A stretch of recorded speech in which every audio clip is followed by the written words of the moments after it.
দর্শক, কালের কণ্ঠের ভিন্ন ধর্মী আয়োজন জনতার কণ্ঠে আপনাদের স্বাগত জানাচ্ছি। আমি ইখলাসুর রহমান। প্রতিনিয়ত ভিন্ন ধর্মী প্রশ্ন নিয়ে আপনাদের সামনে হাজির হই এবং আমাদের এই প্ল্যাটফর্মটি ব্যবহার করে আপনারা আপনাদের মতামত স্পষ্টভাবে দিতে পারবেন। আমাদের আজকের জিজ্ঞাসা, শিক্ষাঙ্গনে ছাত্র রাজনীতির প্রয়োজন আছে কিনা? চলুন জেনে নেওয়া যাক ছাত্র জনতা সহ সাধারণ মানুষের কাছে।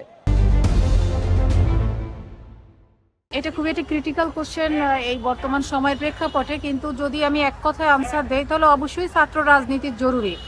কারণ আপনি দেখবেন গত এক মাসে ছাত্র রাজনীতি নাই, এরপর এই যে না থাকার কারণে কিন্তু অনেক ধরনের বিশৃঙ্খলা সৃষ্টি হচ্ছে, অনেক ধরনের উশৃঙ্খলা সৃষ্টি হচ্ছে।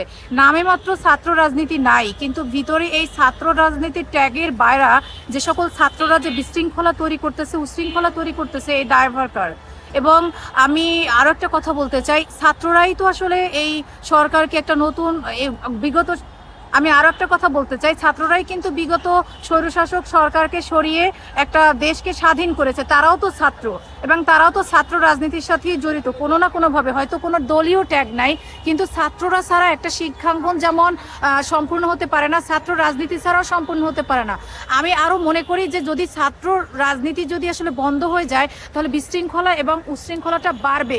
কারণ তখন কিছু দুষ্ট চক্র এই ছাত্র রাজনীতি বন্ধের নামে তারা বিভিন্ন রকমের অত্যাচার, নিপীড়ন এবং শোষণ করে শিক্ষা প্রতিষ্ঠানকে খুবই বিতর্কিত করে তুলবে এবং অনুপযোগী করে তুলবে। তাই আমি বলবো অবশ্যই শিক্ষাঙ্গনে ছাত্র রাজনীতি জরুরি, তবে খেয়াল রাখতে হবে সেই ছাত্র রাজনীতি যারা করবে তারা যেন কোনো স্বৈর শাসনতন্ত্র প্রতিষ্ঠা করতে না পারে বা দলকানাভাবে যেন কোনো ছাত্র রাজনীতি প্রতিষ্ঠা হতে না পারে। ছাত্র রাজনীতি অবশ্যই দরকার, কারণ এ পর্যন্ত কেউ কোনোদিন ঢাকা ভার্সিটিতে ছাত্র রাজনীতি বন্ধ করতে পারে নাই। আর বাংলাদেশে যত বড় নেতা আছে, রাজনৈতিক ব্যক্তি আছে, সবারই রাজনৈতিক উত্থান বা রাজনৈতিক শুরু কিন্তু এই ঢাকা ভার্সিটিতে। সেই ক্ষেত্রে যে তোফাজ্জল আমাদের সহকর্মী, আমাদের একজন বন্ধু, সে ৯/১১ সে মারা গেছে, ব্যাপারটা খুবই অনাকাঙ্ক্ষিত। কিন্তু এই খুনের সাথে আর ঢাকা ভার্সিটির রাজনীতির সাথে কোনো সম্পৃক্ততা নাই আমি মনে করি। তাই এই খুনকে ইস্যু করে ঢাকা ইউনিভার্সিটিতে ছাত্র রাজনীতি বন্ধ করছে, এটা আমি মনে করি সম্পূর্ণ অযৌক্তিক এবং অযৌক্তিক। ছাত্র রাজনীতির অবশ্যই প্রয়োজন আছে। বাংলাদেশ সৃষ্টির লগ্ন থেকে 1947 সালে দেশ বিভাজন, ওই দেশ বিভাজন দ্বিজাতি তত্ত্বের ভিত্তিতে হয়েছিল। ওইখানে ছাত্রদের বিশাল একটা ভূমিকা ছিল। 1972 ভাষা আন্দোলন, সালাম জব্বার, রফিক, বরকত অনেকজনই শহীদ হয়েছিল। এরপরে 1971-এর মহান মুক্তিযোদ্ধা, 24-এর ছাত্র জনতার গণ অভ্যুত্থান, সব জায়গায় ছাত্রদের নিবিড় ভূমিকা ছিল। এদের ভূয়সী ভূমিকা পালনের কারণেই বাংলাদেশে বড় বড় আন্দোলনগুলো সফল হয়েছে। ছাত্র রাজনীতি বন্ধ করা আমার মনে হয় না যৌক্তিক হবে। ছাত্র রাজনীতি যদি বন্ধ করা হয়, বাংলাদেশের এই যোগ্য এবং এই ছাত্র নেতার নেতৃত্ব হারাবে। সরকারের কাছে আশা করা যায় ছাত্র রাজনীতি বন্ধ না করে এই মুহূর্তে প্রত্যেকটা বিশ্ববিদ্যালয়, শিক্ষা প্রতিষ্ঠানে ছাত্রদের ছাত্র নেতৃত্বের মাধ্যমে, ছাত্র সংসদ নির্বাচনের মাধ্যমে প্রকৃত ছাত্রদের ছাত্র প্রতিনিধিত্ব করার সুযোগ দিলে কেউ এই সুযোগের অসৎ ব্যবহার করতে পারবে না। ধন্যবাদ। এক্স্যাক্টলি আপনি জানেন যে শিক্ষাঙ্গনে ছাত্ররাজনীতি চাই কি চাই না এই বিষয়ে কিন্তু অনেক বেশি আলোচনা হচ্ছে এবং এটা নিয়ে কিন্তু অলরেডি প্রত্যেকটা মহলে কিন্তু আলোচনা চলছে। আমার স্পষ্ট বক্তব্য যে বাংলাদেশের যতগুলো ইতিহাস আছে, আপনি 1952 সাল বলেন, 1971 সাল বলেন, 1990 সাল বলেন, প্রত্যেকটা আন্দোলনে ছাত্রদের যথেষ্ট ভূমিকা ছিল এবং এই ভূমিকার কারণে কিন্তু অনেক সরকারের পতন হয়েছে এবং অনেক কিছু সংস্কার হয়েছে।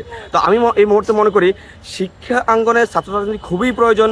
বিশেষ করে বাংলাদেশ যে অবস্থানে চলছে, একটা সময় স্বৈরশাসক তৈরি হয়ে যায়, একটা সময় দুর্নীতির বিশাল একটা আঁকড়া তৈরি হয়ে যায়। এই যে স্বৈরশাসকের পতন হয়েছে, কার মাধ্যমে পতন হয়েছে? অবশ্যই শিক্ষা রাজনীতির ছাত্রদের যে আন্দোলন ছিল, সে আন্দোলনের মাধ্যমে শেখ হাসিনা সরকারের পতন হয়েছে। তো আমি মনে করি যে আগামীতে এই ধরনের ঘটনা ঘটতে পারে, কারণ এটা কিন্তু শেষ হয়ে যায়নি, অনেক কিছু সংস্কারের প্রয়োজন আছে। শিক্ষাঙ্গনে ছাত্র রাজনীতি আমি থাকার সম্পূর্ণ পক্ষে। এই জন্য পক্ষে যে এখনো পর্যন্ত বাংলাদেশ সংস্কারের কাজ চলছে এবং সেই কাজটা ছাত্ররাই করছে।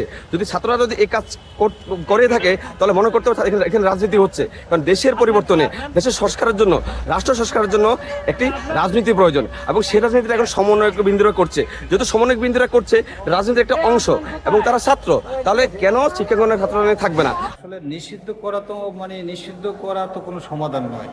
আপনার ছাত্রদের যুগে যুগে বাংলাদেশের নেতৃত্ব, এই দেশের স্বাধীনতার পিছনে যাদের অবদান ছিল, এই ছাত্র আন্দোলন থেকেই সব কিছু সূত্রপাত এবং ঢাকা বিশ্ববিদ্যালয়। সেখানে দুই একটা ঘটনার জন্য তো আপনি মানে ঢালাওভাবে ছাত্র রাজনীতির উপর দোষারোপ করে লাভ নেই। চিহ্নিত কিছু দোষী থাকবে, যুগে যুগে ছিল, প্রত্যেকটা সেক্টরে ছিল, তাদের শাস্তিমূলক ব্যবস্থা করুক। আমরা যে দেখলাম যে হত্যাকাণ্ড, এই হত্যাকাণ্ড কারা করছে? আসলে কি সাধারণ ছাত্ররা করছে? সাধারণ ছাত্র রাজনীতির সাধারণ ছাত্ররা রাজনীতি করবে ওখানে? ওখানে তো কিছু নামদারি ছাত্রলীগ নামদারি ছিল, তারা এই যে পৈশাচিক যে আজ মানে বিগত দিনে যে মানে তাদের যে অভ্যাস, সেই অভ্যাসটা তো এখন চেঞ্জ হয় না। তারা সেটার বহিঃপ্রকাশে এখনো ঘটাচ্ছে ক্যাম্পাসে। তারা এখন সমন্বয়ের রূপে তারা ক্যাম্পাসে অবস্থান করছে। এটা পরিহার করতে হবে এবং তাদেরকে মোকাবিলা করতে হবে, কারণ ছাত্র রাজনীতির সাথে এই দুই চারজনের মানে খুন করছে, এটার সাথে সম্পৃক্ত করে তো লাভ নেই। আপনার যদি একটা হাতে ক্যান্সার হয়, আপনি হাত কেটে ফেলবেন, এই জন্য কি আপনার সমস্ত বডিকে কেটে ফেলবেন? এটা তো ঠিক না। ছাত্র রাজনীতি ছিল, থাকবে, এবং বাংলাদেশের বিগত প্রত্যেকটা ক্ষেত্রে ছাত্র রাজনীতির ভূমিকা ছিল, অতুলনীয় ভূমিকা ছিল। ছাত্র রাজনীতি নিষিদ্ধ করা হবে, তাহলে আগামীতে রাজনীতি কারা করবে? মূর্খরা। আর দ্বিতীয় কথা হচ্ছে ছাত্র রাজনীতিরা যারা ছাত্র রাজনীতি করতে চায়, নিষিদ্ধ করতে চায়, আমি মনে করব যে এটা সম্পূর্ণ একটা বোকামি। কারণ আগামী বাংলাদেশকে যদি আপনি মনে করেন যে অনেক দূরে এগিয়ে যেতে হবে, সেক্ষেত্রে অবশ্যই ছাত্র রাজনীতির দরকার আছে দেশে। তা না হলে আমাদের দেশ শাসন করবে কারা? এরাই তো আমাদের আগামীর ভবিষ্যৎ, এরাই তো আমাদের সব কিছু। আমি মনে করি অবশ্যই ছাত্র রাজনীতির দরকার আছে দেশে। আমরা সাধারণ ছাত্ররা নই। এটা কারণ হচ্ছে ছাত্ররা রাষ্ট্র গঠন এবং রাষ্ট্র পরিচালনার ক্ষেত্রে ছাত্রদের ভূমিকাটা বৃহৎ। আমরা যদি আজকে ছাত্র রাজনীতি নিষিদ্ধ করবেন, কালকে কিছুদিন পরে আমাদের নেতৃত্বের রাষ্ট্র পরিচালনার ক্ষেত্রে লোকদের অভাব পড়বে।